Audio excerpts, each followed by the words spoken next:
My name is Claire Donnelly, and I'm 36 years old.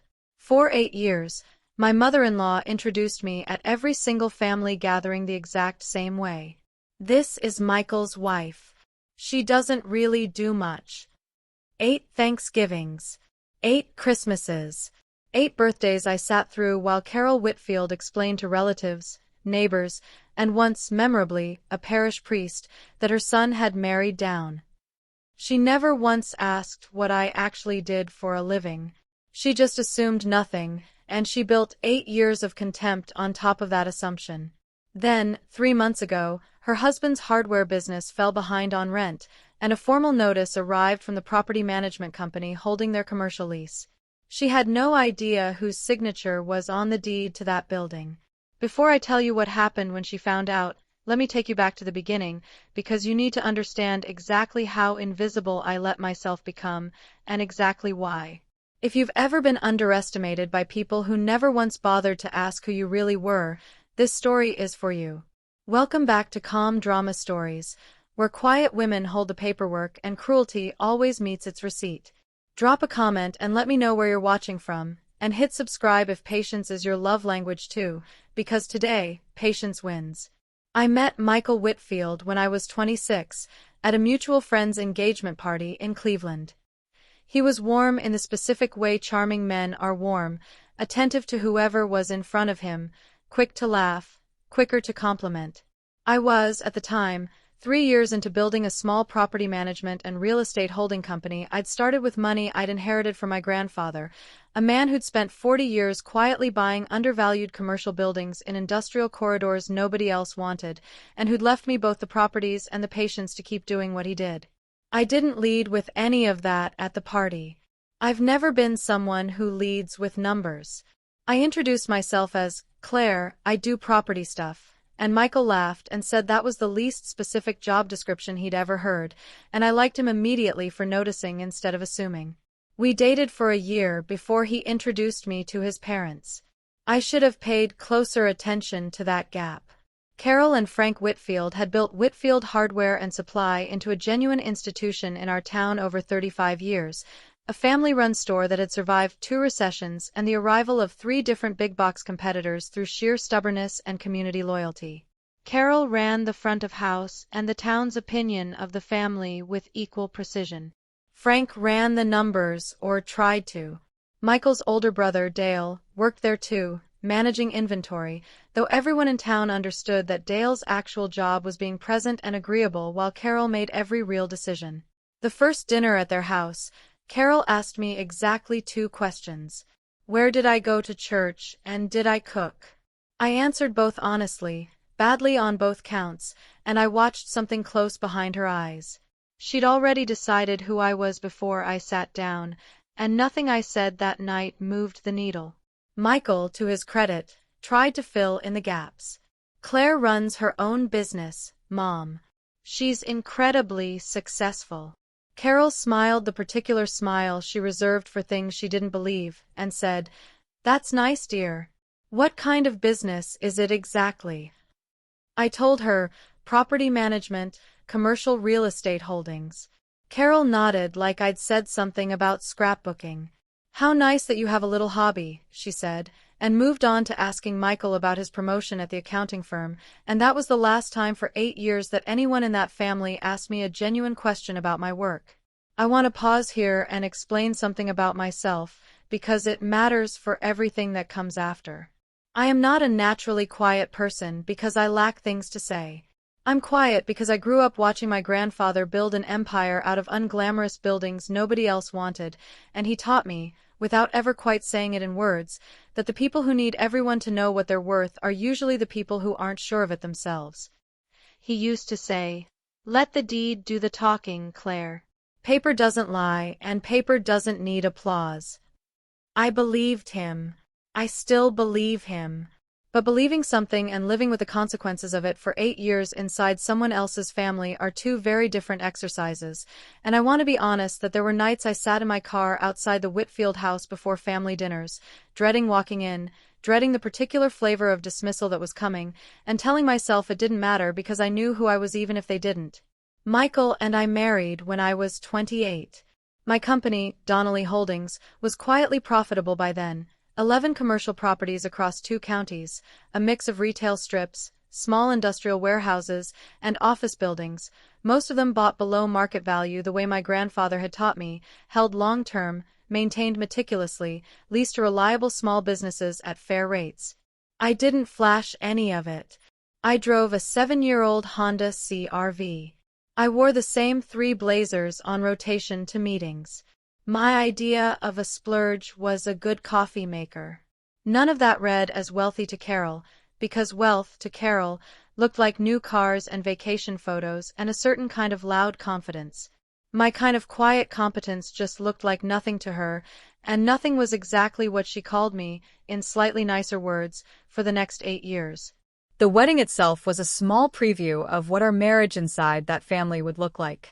Carol insisted on being heavily involved in planning, not because she wanted to help, I came to understand, but because she wanted control over how the day represented the family.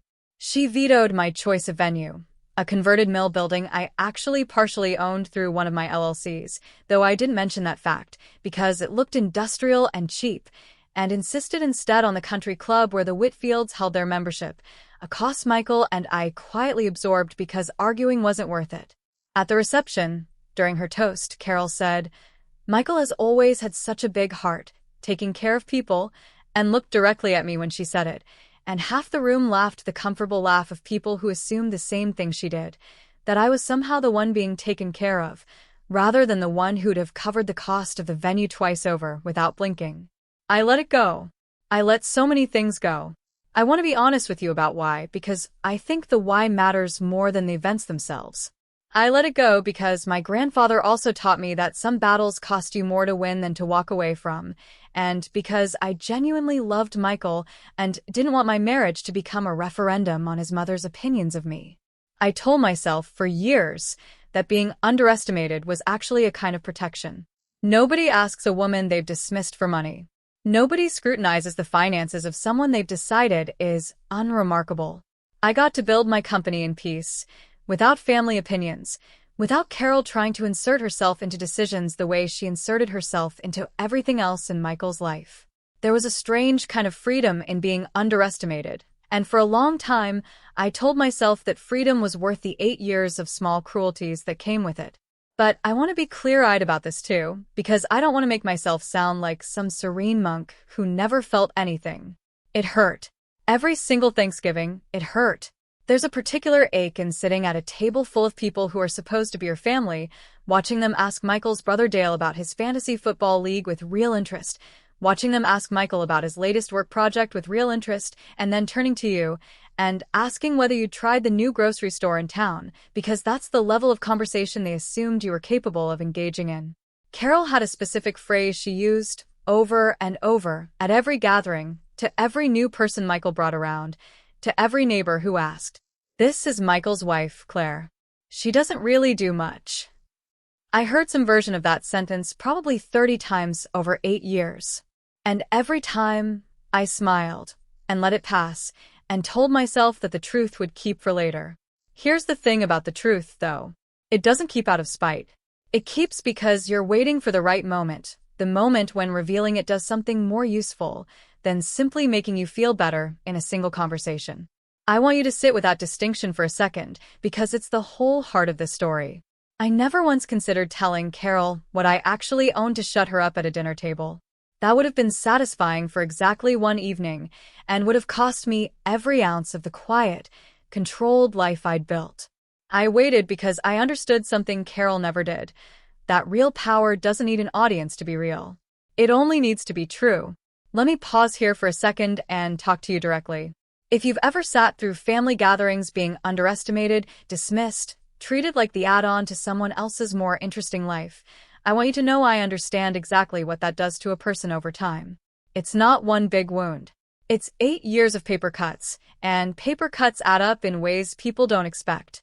If any of this is resonating with you already, drop a comment and let me know.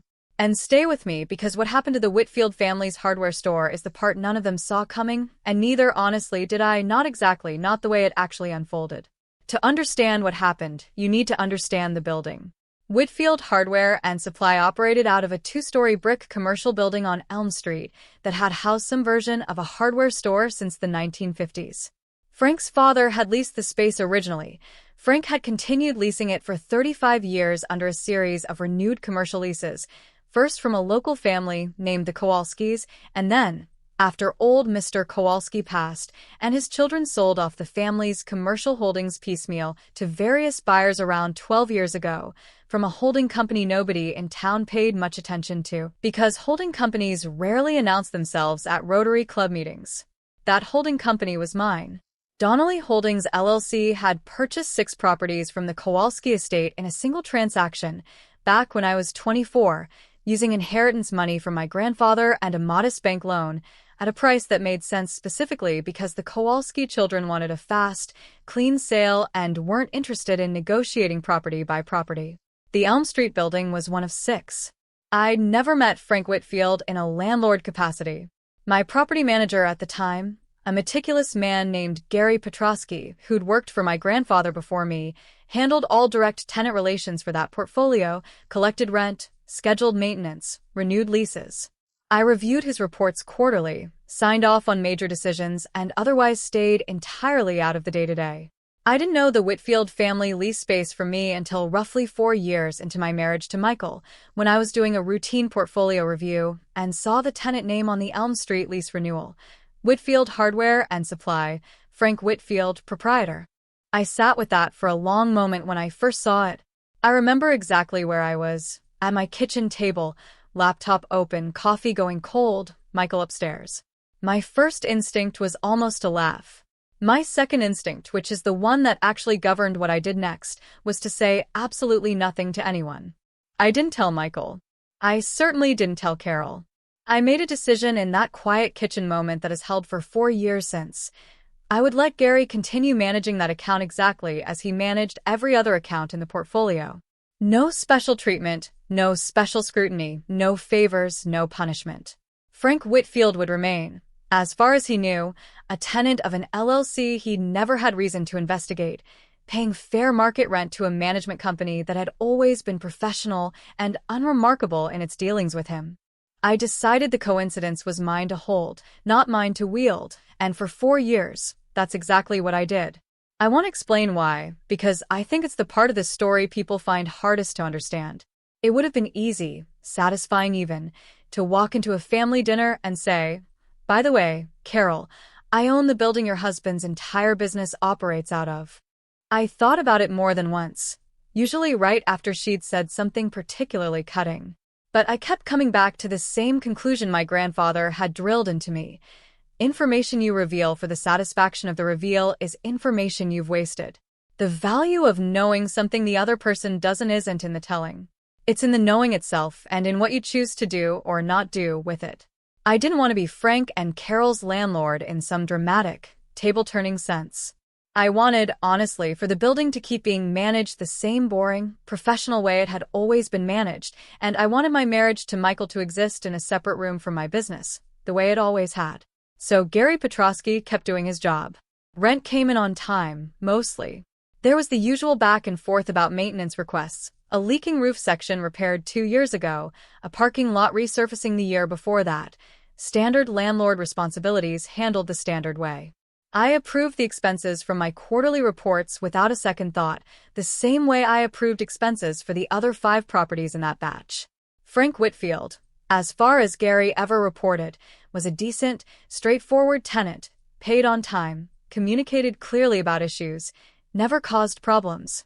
I actually came to feel something like quiet fondness for this version of Frank that existed only in Gary's dry monthly summaries, a version entirely separate from the Frank I sat across from at Thanksgiving, who mostly talked about the Buckeyes and let Carol run every conversation. The trouble started about 8 months ago, when the big box hardware chain finally opened a location 11 miles away, the one Frank had been dreading and half-joking about for a decade. Whitfield Hardware's revenue, which Michael mentioned in passing over dinner one night without any sense of how directly it connected to me, started declining almost immediately. By month 3, they were down nearly 30%. Frank, prideful in the specific way of a man who's run something successfully for 35 years, didn't want to cut staff or cut Dale's hours or admit publicly that the business was struggling. Instead, according to what Gary's report started showing me, the rent payments began arriving late. First a few days late, then 2 weeks late. Then, in the 5th month of decline, a payment simply didn't arrive at all. Gary handled it exactly the way he'd handle any tenant in that situation because he didn't know, and still doesn't fully know, the personal connection. He sent the standard notice. Then the standard follow-up. Then, when 2 full months of rent had gone unpaid and Frank hadn't responded to calls, Gary did what our management agreements required him to do for any tenant in that position. He escalated to formal notice, the kind that references the lease terms, the cure period, and the eventual consequences of continued non-payment, up to and including the property management company's right to pursue eviction and recover damages.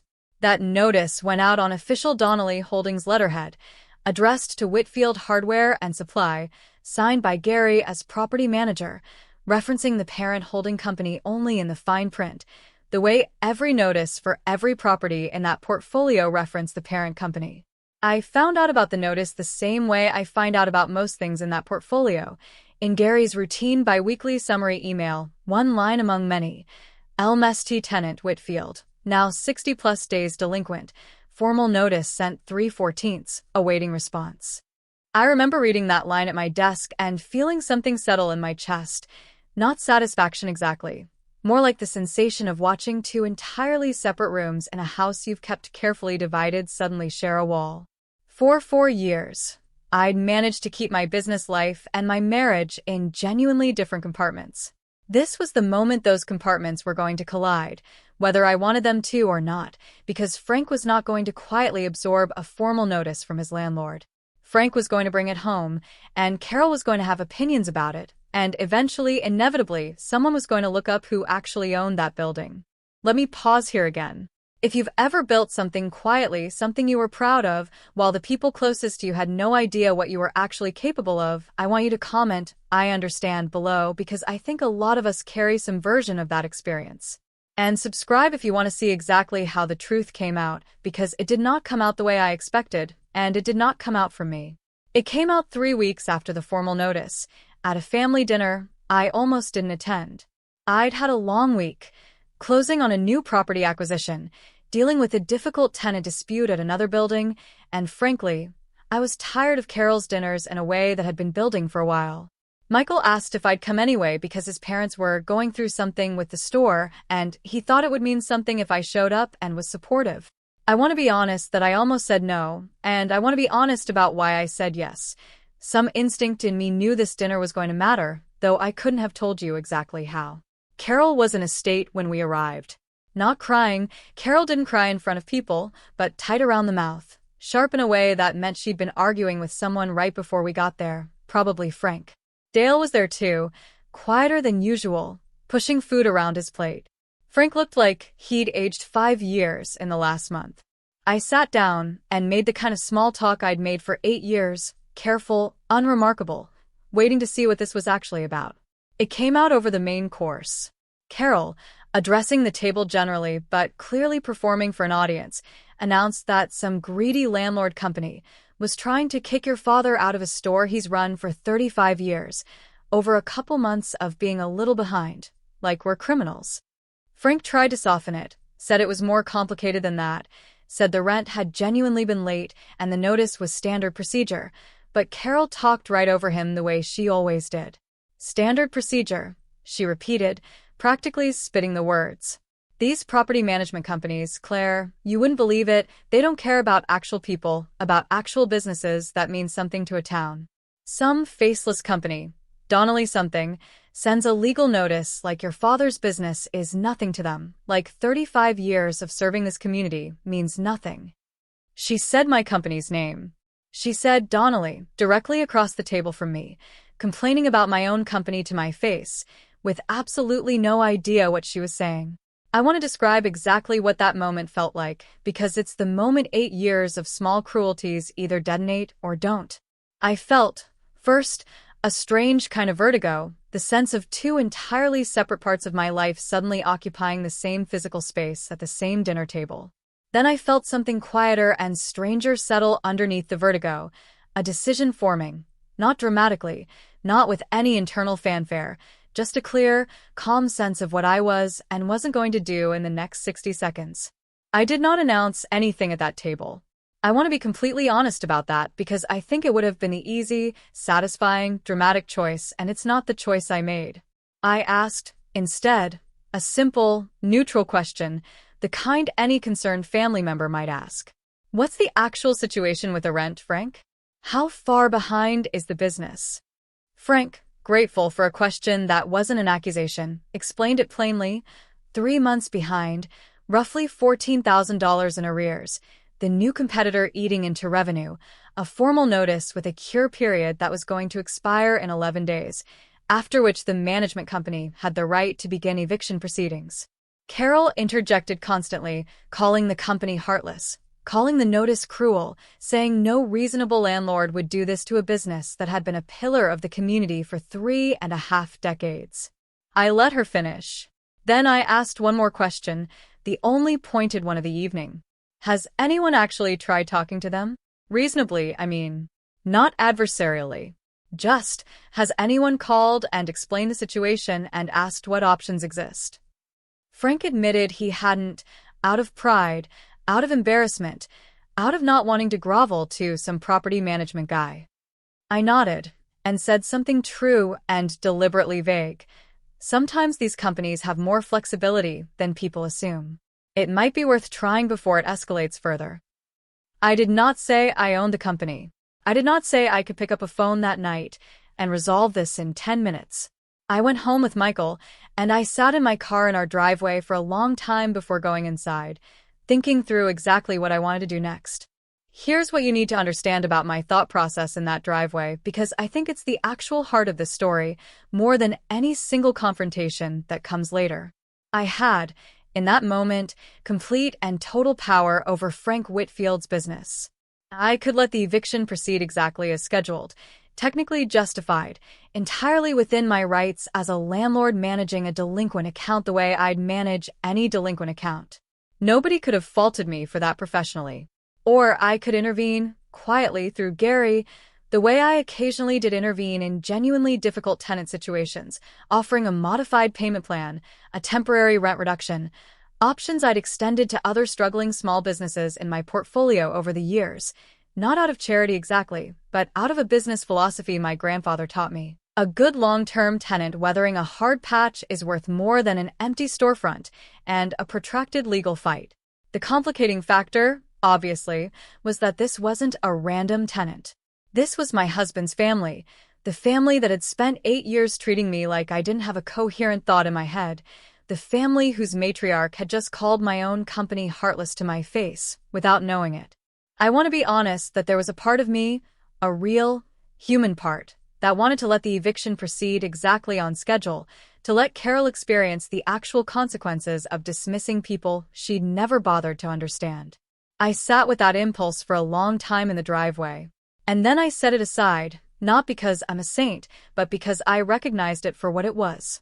Revenge dressed up as fairness, and revenge, my grandfather always said, costs you more than it returns. What I decided instead was this.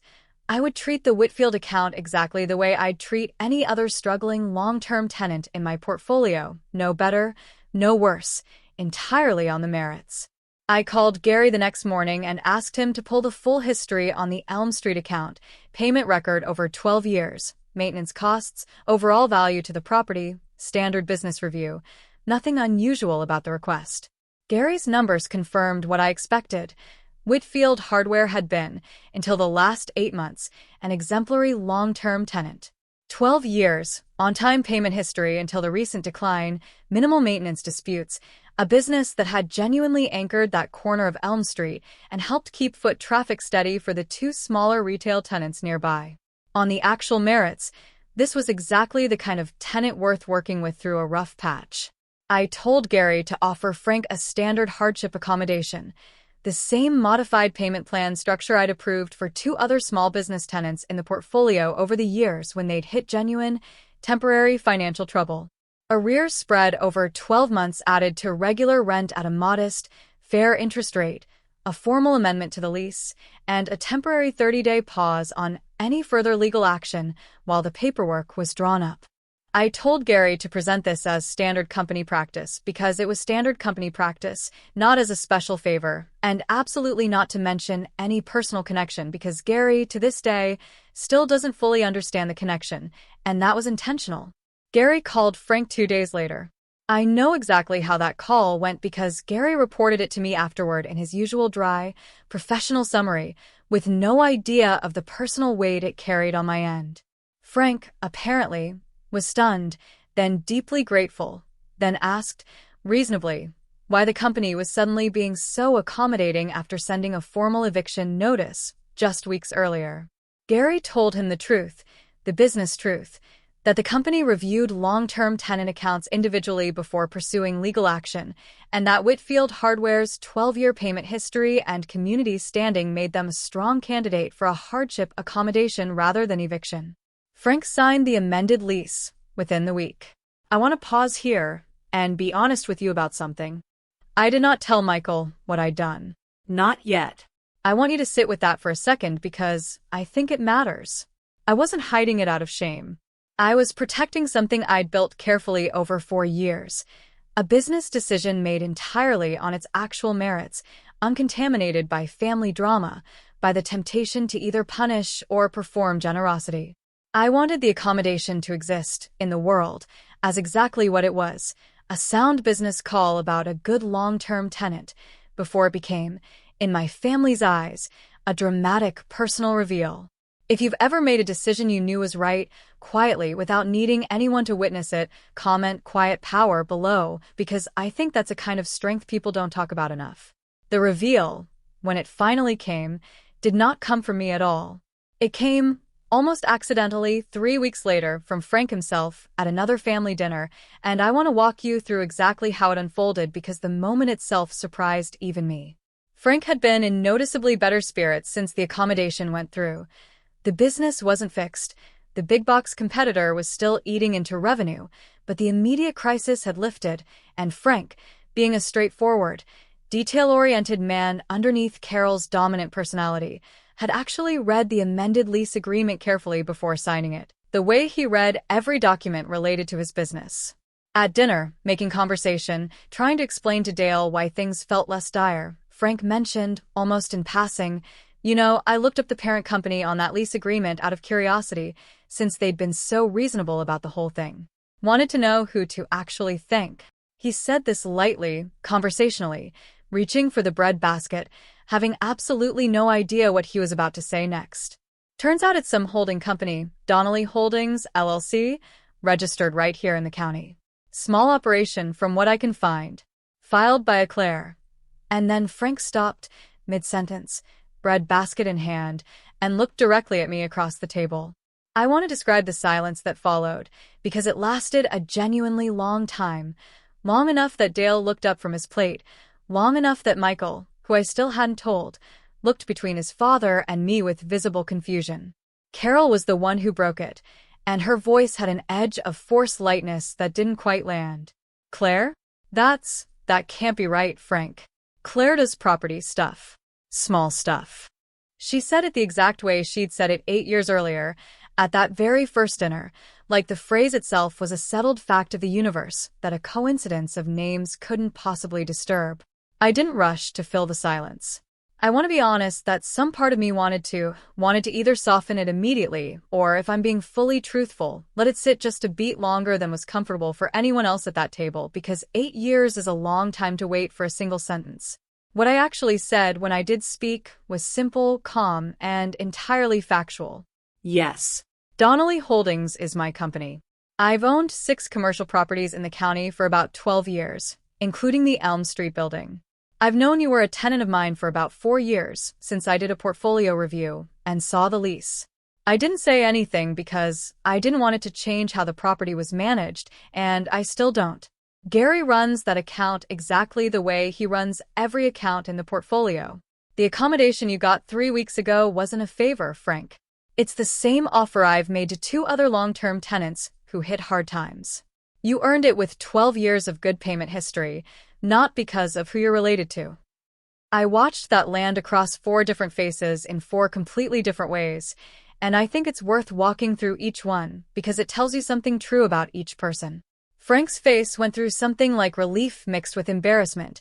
Relief, I think, because the accommodation suddenly made more sense to him as a real business decision rather than mysterious corporate mercy, and embarrassment because he'd spent 30 seconds thanking an anonymous company for something his own daughter-in-law had quietly overseen.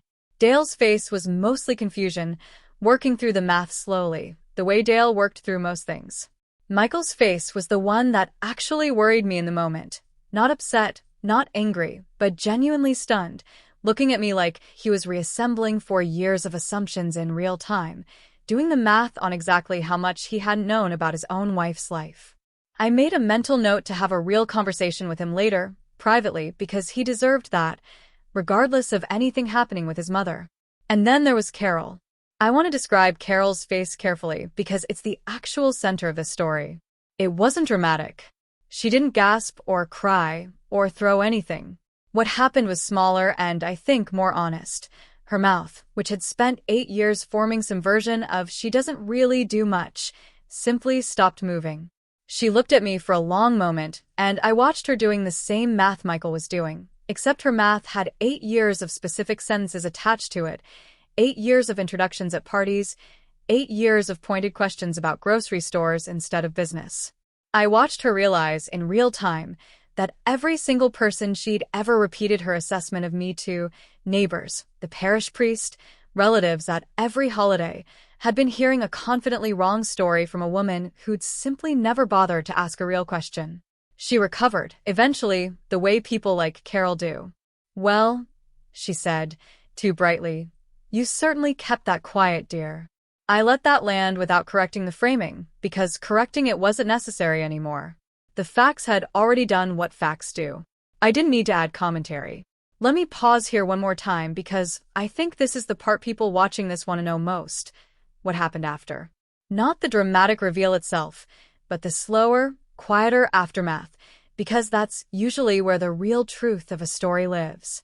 If you've ever wondered what happens to a family dynamic after 8 years of dismissal meets a single undeniable fact, stay with me and drop a comment telling me what you think Carol did next, because I promise you, it wasn't what I expected either. What happened next was not an instant transformation, and I want to be honest about that, because I don't think this story would be truthful if I told you Carol became a warm, attentive mother-in-law overnight.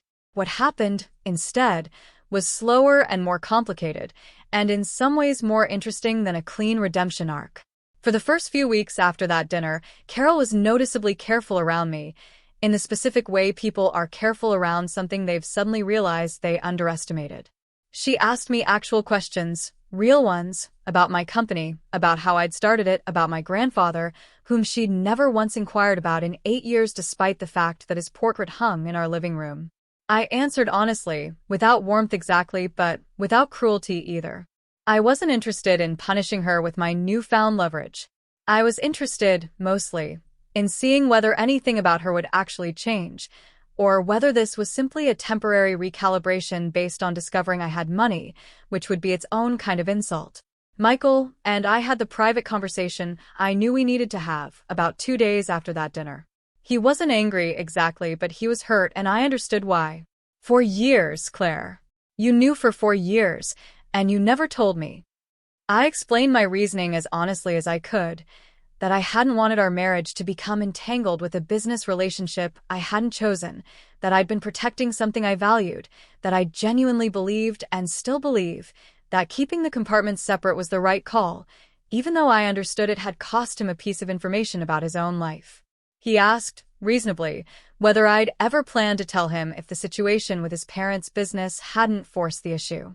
I told him the truth, probably eventually, though I couldn't say exactly when, because there had never seemed to be a right moment that didn't complicate something I valued.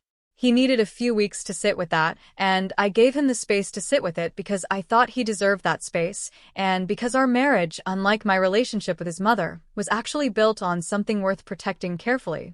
Carol's real test came about 6 weeks later, At another family dinner, the first one where the initial shock had worn off enough that old patterns had room to resurface. I want to describe this dinner carefully because I think it's more honest than a story where everyone learns their lesson permanently and immediately. A distant cousin was visiting someone I'd never met, and at one point, making conversation, the cousin asked what I did for work. I watched Carol, for just a fraction of a second, hesitate, clearly recalibrating an old, automatic script in real time. What came out was different from 8 years of "she doesn't really do much," but it wasn't fully honest either. "Claire's very successful in real estate," Carol said.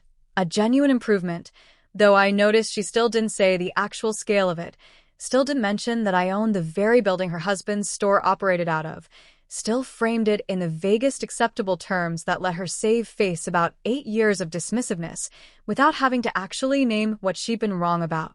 I didn't correct her. I want to be honest about why, because I think it's the actual lesson of this whole story. I'd already gotten what actually mattered to me, which was never Carol's approval or a dramatic public reckoning. What I'd gotten was the simple, quiet fact of being seen accurately by the people whose accuracy actually mattered to my daily life. Michael, eventually, once he'd processed it, and myself, in the sense that I no longer had to carry the small daily weight of being underestimated at a dinner table I was frankly getting tired of sitting through. Whether Carol ever fully admitted out loud, to the cousin or to herself, exactly how wrong she'd been for 8 years, stopped being something I needed. I'd stopped needing her narrative to match reality. I only needed my own life to keep being accurately mine. Here's what actually changed concretely over the following year, because I think specifics matter more than a vague sense of resolution. Frank's business stabilized under the modified payment plan. He made every payment on time for the full year, cleared the arrears 11 months into the 12-month plan, and the store, while never returning to its pre-competitor revenue, found a sustainable, smaller footprint serving a loyal customer base that valued the personal service the big box store couldn't match. I never mentioned the lease again at family dinners, and neither did Frank, out of what I understood to be a complicated mix of gratitude and lingering embarrassment. Gary Petrosky still manages that account exactly the way he manages every other account in the portfolio, and to this day, I don't believe he's ever fully connected that Frank Whitfield is my father-in-law, which is precisely how I wanted it to remain. Carol never apologized directly, in so many words, for 8 years of "she doesn't really do much." I want to be honest that this used to bother me more than it does now. What she did instead, over the following year, was smaller and, in its own way, more meaningful than a dramatic apology would have been. She started asking me real questions before dinners, texting occasionally about small things, once even asking my opinion on a property she and Frank were considering for their retirement, a modest condo, genuinely curious what I thought given my expertise, rather than assuming I had nothing useful to say. It wasn't warmth exactly. It was something more honest than warmth, the slow, grudging construction of actual respect, built on facts rather than assumptions, which is, I've come to believe, a sturdier foundation than affection that was never grounded in anything real to begin with. I think about my grandfather often, in the year since all of this unfolded, about his voice in my head saying, "Let the deed do the talking, Claire. Paper doesn't lie, and paper doesn't need applause." I understand now, in a way I only partially understood before, exactly what he meant. I never once had to raise my voice at that dinner table. I never once had to defend myself, itemize my accomplishments, prove anything to anyone. The lease agreement, the property records, 12 years of on-time payments and quiet portfolio growth, all of it simply existed, true and unchanged, waiting for the moment reality caught up with assumption. Carol had spent 8 years building an entire social narrative about who I was, repeating it to neighbors and relatives and a parish priest, and none of that narrative had ever once been checked against a single fact. It took one accidental sentence at a dinner table, Frank reaching for a bread basket, to dissolve 8 years of confident wrongness in about 4 seconds. If you take one thing from this story, let it be this: you don't owe cruel or dismissive people your resume. You don't have to defend your worth at every holiday dinner, prove your value to people who've already decided not to see you clearly. Sometimes the most powerful thing you can do is simply keep building, quietly, competently, without needing an audience, and let the facts introduce themselves whenever they're ready. Contempt, I've come to believe, is very often just a cover for never having asked a single real question. The people who dismiss you aren't usually seeing something true and unflattering about you. More often, they're simply not looking at all, and that's a reflection of their incuriosity, not your worth. I don't hate Carol. I want to be honest about that because I think it would be a simpler, more satisfying story if I did, and I don't think simple, satisfying stories are always the true ones. I feel, mostly, a kind of settled clarity about her now, the same clarity I feel about a property I've assessed fully and understand completely. She is who she is, shaped by her own assumptions and her own need for control, and I no longer need her to be anyone different in order to feel secure in who I am. My marriage to Michael survived the 4 years of secrecy, partly because he came to understand, eventually, that I hadn't kept anything from him out of a lack of trust, but out of a desire to protect something separate and mine, the way he might understand a woman needing one room in a house that's entirely her own. We're stronger now, I think, having actually talked through it, than we were when an entire compartment of my life simply sat unexamined between us. So here's what I'm asking, if this story meant something to you. If you've ever been the quiet one at the table, underestimated, dismissed, introduced to strangers as someone who doesn't really do much, I want you to know that quiet and small are not the same thing, and being underestimated by people who never bothered to ask a real question says everything about their curiosity and nothing at all about your actual worth. Drop a comment and tell me, have you ever had a moment where the truth finally caught up to someone else's wrong assumption about you? I read every comment on these stories, and I promise you, knowing I'm not the only one who's lived through some version of this means more than you'd think. And if this story resonated with you, please subscribe, hit the notification bell, and check the description for more stories about quiet strength, boundaries, and the specific, satisfying moment when the truth finally speaks for itself. Thank you for spending this time with me.